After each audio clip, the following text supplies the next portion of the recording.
ಯುವ ನಿಧಿ ಯೋಜನೆಯ ಮತ್ತೊಂದು ಅಪ್ಡೇಟ್ಗೆ ಎಲ್ಲರಿಗೂ ಸ್ವಾಗತ. ನಾನು ನಿಮ್ಮ ಪ್ರೀತಿಯ ಶಿವು. ಇವತ್ತಿನ ಒಂದು ವಿಡಿಯೋದಲ್ಲಿ ಯುವ ನಿಧಿ ಯೋಜನೆಯ ಮೇ ತಿಂಗಳಿನ ಹಣಕ್ಕೆ ಸಂಬಂಧಪಟ್ಟಂತೆ ಈಗ ಒಂದು ಇಂಪಾರ್ಟೆಂಟ್ ಇನ್ಫಾರ್ಮೇಷನ್ ಆದರೆ ಬಂದಿದೆ. ಸೊ ಬನ್ನಿ ಇದರ ಬಗ್ಗೆ ಮಾಹಿತಿಯನ್ನು ನಾವು ಈ ವಿಡಿಯೋದಲ್ಲಿ ತಿಳ್ಕೊತಾ ಹೋಗೋಣ. ವಿಡಿಯೋನ ಸ್ಟಾರ್ಟ್ ಮಾಡ್ತೀನಿ. ಅದಕ್ಕಿಂತ ಮೊದಲು ನೀವಿನ್ನೂ ನಮ್ಮ ಚಾನೆಲ್ಗೆ ಸಬ್ಸ್ಕ್ರೈಬ್ ಮಾಡದೇ ಇದ್ರೆ ಈ ಕೂಡಲೇ ಚಾನೆಲ್ಗೆ ಸಬ್ಸ್ಕ್ರೈಬ್ ಮಾಡ್ಕೊಳ್ಳಿ ಮತ್ತು ಲೈಕ್ ಮಾಡಿ. ಬನ್ನಿ ಈಗ ನಾವು ಇನ್ಫಾರ್ಮೇಷನನ್ನು ತಿಳ್ಕೊತಾ ಹೋಗೋಣ. ಹೌದು, ಇವತ್ತು ಯುವ ನಿಧಿ ಯೋಜನೆಯ ಹಣವನ್ನು ಪಡಿತಕ್ಕಂಥ ವಿದ್ಯಾರ್ಥಿಗಳ ಖಾತೆಗಾದರೆ ಮೇ ತಿಂಗಳಿನ ಹಣವನ್ನು ಬಿಡುಗಡೆ ಮಾಡಲಾಗ್ತಿದೆ ಅಂತ ಹೇಳಿ ಮಾಹಿತಿಯನ್ನಾದರೆ ತಿಳಿಸಿರ್ತಕ್ಕಂಥದ್ದು.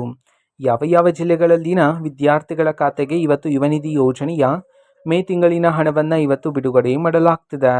ಈ ಒಂದು ಮಾಹಿತಿಯನ್ನು ನಾವು ತಿಳ್ಕೊಳೋದಾದ್ರೆ ಇವತ್ತು ಕರ್ನಾಟಕದಲ್ಲಿರ್ತಕ್ಕಂತಹ ಈ 21 ಜಿಲ್ಲೆಗಳಲ್ಲಿನ ವಿದ್ಯಾರ್ಥಿಗಳ ಖಾತೆಗಾದರೆ ಇವತ್ತು ಮೇ ತಿಂಗಳಿನ ಯುವ ನಿಧಿ ಯೋಜನೆಯ ಹಣವನ್ನು ಬಿಡುಗಡೆ ಮಾಡೋದಕ್ಕೆ ಸಂಬಂಧಪಟ್ಟಂತೆ ಮಾಹಿತಿಯನ್ನು ತಿಳಿಸಿರತಕ್ಕಂಥದ್ದು.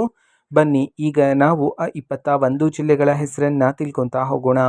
ಮೊದಲಿಗೆ ಕಲಬುರಗಿ, ಕೊಡಗು, ಕೋಲಾರ, ಕೊಪ್ಪಳ, ದಕ್ಷಿಣ ಕನ್ನಡ, ಧಾರವಾಡ, ದಾವಣಗೆರೆ, ಗದಗ, ಹಾಸನ, ಹಾವೇರಿ, ಮಂಡ್ಯ, ಮೈಸೂರು, ರಾಯಚೂರು, ರಾಮನಗರ, ಶಿವಮೊಗ್ಗ, ತುಮಕೂರು, ಉಡುಪಿ, ಉತ್ತರ ಕನ್ನಡ, ಬೆಂಗಳೂರು ನಗರ, ಬೆಂಗಳೂರು ಗ್ರಾಮಾಂತರ, ಬೀದರ್.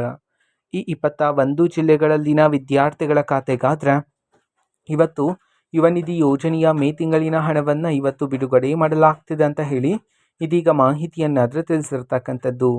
ಓಕೆನಾ. ಸೊ ಇದು ಇವತ್ತಿನ ಒಂದು ವಿಡಿಯೋ. ಅದೇ ರೀತಿ ಇನ್ನು ಹಲವಾರು ಯೋಜನೆಗೆ ಸಂಬಂಧಪಟ್ಟಂತೆ ಮಾಹಿತಿ ಬಂದ ನಂತರ ಆದಷ್ಟು ಬೇಗ ನಾನು ನಿಮಗೆ ಇನ್ಫಾರ್ಮೇಷನನ್ನು ತಿಳಿಸ್ತೇನೆ.